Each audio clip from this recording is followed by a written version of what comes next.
নমস্কার, আমার চ্যানেলে তোমাদের সকলকে স্বাগত জানিয়ে শুরু করছি আমার আজকের রেসিপি। আজ আমি তোমাদেরকে কালো কলাইয়ের জিলিপি বানিয়ে দেখাবো। এই জিলিপি বানানো অত্যন্ত সহজ। তোমরা যদি বানাও কখনো বাড়িতে, তাহলে আর বাজার থেকে কিনে খাওয়া ভুলে যাবে। তো চলো শুরু করি আজকের রেসিপি। এই কলাইয়ের জিলিপি বানানোর জন্য প্রথমেই সকাল থেকে আমি 7-8 ঘন্টা মতো আগে কলাই ভিজিয়ে রেখেছিলাম। আর যতটা পেরেছি কলাইয়ের খোসাগুলো ধুয়ে ফেলে দিয়েছি। অনেকবার ধুয়ে ধুয়ে খোসাগুলো ফেলতে হয়েছে, তবুও কিন্তু সবটা খোসা উঠাতে পারিনি। তোমরা চেষ্টা করবে সম্পূর্ণ খোসা উঠিয়ে নেওয়ার, তাহলে ডাল বাটাটা বেশ ফ্রেশ হবে, সাদা হবে।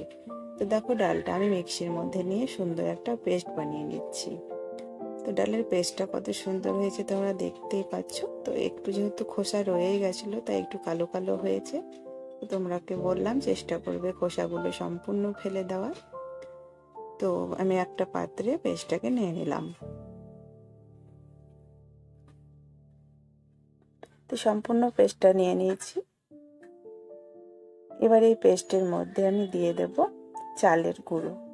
তো আমি হাফ বাটি মতো চালের গুঁড়ো মেশালাম। এবার খুব ভালো করে মিশিয়ে নেব। এর মধ্যে জল প্রয়োজন হলে অল্প একটু জলও দেব। তার আগে আমি একটু কিছু মেশাবো। লবণ মিশিয়ে দেব স্বাদ মতো। তারপরে খুব ভালো করে মাখিয়ে নেব। দেখো, এখন দিয়ে দেব আমি স্বাদ মতো লবণ, আর দিয়ে দেব হাফ চামচ মতো বেকিং সোডা। সব কিছুকে ভালো করে কিন্তু মিশিয়ে নেব হাত দিয়ে, এবার মেখে নেব। আর এই ব্যাটারটা খুব শক্ত হবে না, খুব ঢিলে কিন্তু হবে না। আমি কিভাবে মাখাচ্ছি তোমরা মাখাটা দেখতে থাকো, তাহলেই কিন্তু জিলিপিগুলো একদম সহজ হবে। তো আমি দেখো 2 চামচ মতো জলের প্রয়োজন হলো। তোমরা তোমাদের কতটা জল লাগছে তোমরা নিশ্চয় বুঝবে যখন ব্যাটারটা তৈরি করবে। তো দেখো, খুব সুন্দর করে মাখিয়ে নিয়েছি। কিরকম ঘনত্ব আছে তোমরা দেখে নিশ্চয় বুঝতে পারছো। এটা এখন থাক। এবার আমি চিনির শিরাটা বানিয়ে নেব। তো এভাবেই থাক। তো এরকম আছে, খুব শক্তও না, খুব কিন্তু ঢিলেও না। এরকম ভাবে ব্যাটারটা বানিয়ে নিয়েছি। এবার চলো শিরে বানিয়ে নিই। তো দেখো, একটা কড়াই বসিয়ে দিয়েছি। কড়াইয়ের মধ্যে আমি 1 বাটি চিনি নিয়ে নিলাম। এবার হাফ বাটি জল দিয়ে আমি শিরাটা তৈরি করে নিচ্ছি। শিরার মধ্যে তোমরা যদি কালার দাও তো কালার দিতে পারো, আমি কিন্তু কিছুই দিচ্ছি না। তো এলাচ গুঁড়োও দেওয়া যাবে, তাহলে ফ্লেভারটা ভালো লাগবে।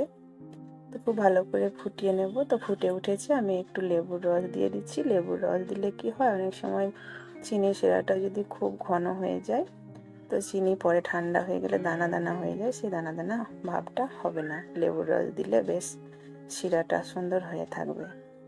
আর এই শিরাটা খুব ঘন করবে না, পাতলা করে করবে, যেমন আঠা ভাব হাতে বোঝা যায়, তখনই কিন্তু নামিয়ে নিতে হবে। খুব ঘন করার দরকার নেই। তো আমার শিরাটা কিন্তু হয়ে গেছে। এবার গ্যাস অফ করে দেবো। ঠান্ডা হলে আর একটু ঘন হয়ে যাবে। তো চলো, এবার জিলিপিগুলো গড়িয়ে নিতে হবে। কিভাবে গড়াবো তোমরা এবার দেখতে থাকো।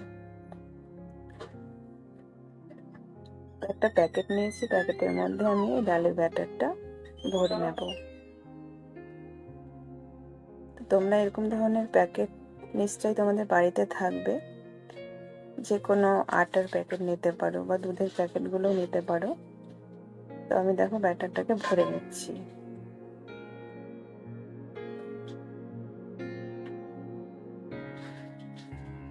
3 থেকে 4 চামচ ব্যাটার আমি নিয়ে নিলাম। ব্যাস এইভাবে ধরলাম। কিভাবে ধরছি আমি দেখো। এবার কাঁচি দিয়ে এই সামান্য অংশটুকু আমি কেটে দেবো। এবার অল্প অল্প করে ব্যাটার বের হবে। চলো, এবার জিলিপিগুলো গড়িয়ে নিই। তো তেলটা হালকা গরম করে নিয়েছি। আর আমরা দোকানের মতো অত সুন্দর তো পারবো না, কিন্তু বাড়িতে একটু তো জিলিপির মতো করে নিতে পারবো। তো দেখো, জিলিপিটা দিয়ে দিয়েছি। এবার কিছুক্ষণ পরে উল্টে দিলাম। সঙ্গে সঙ্গে কিন্তু উল্টাবে না, দেখবে কিছুক্ষণ পরে ভেসে উঠবে। তো এভাবে উল্টে পাল্টে জিলিপিগুলোকে একটু লাল লাল করে ভেজে নেবে। আর কোনো রকম রং ছাড়াই আজকের জিলিপি।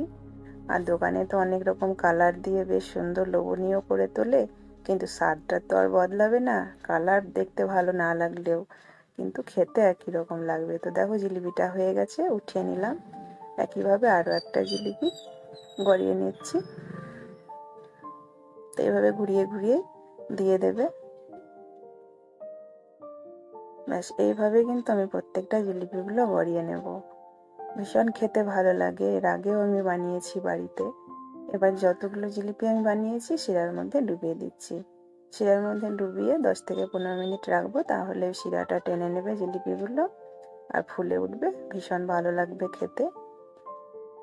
এভাবেই তোমরা বানাবে। শিরাটা খুব পাতলা করবে না, খুব ঘনও করবে না, মিডিয়াম রাখবে।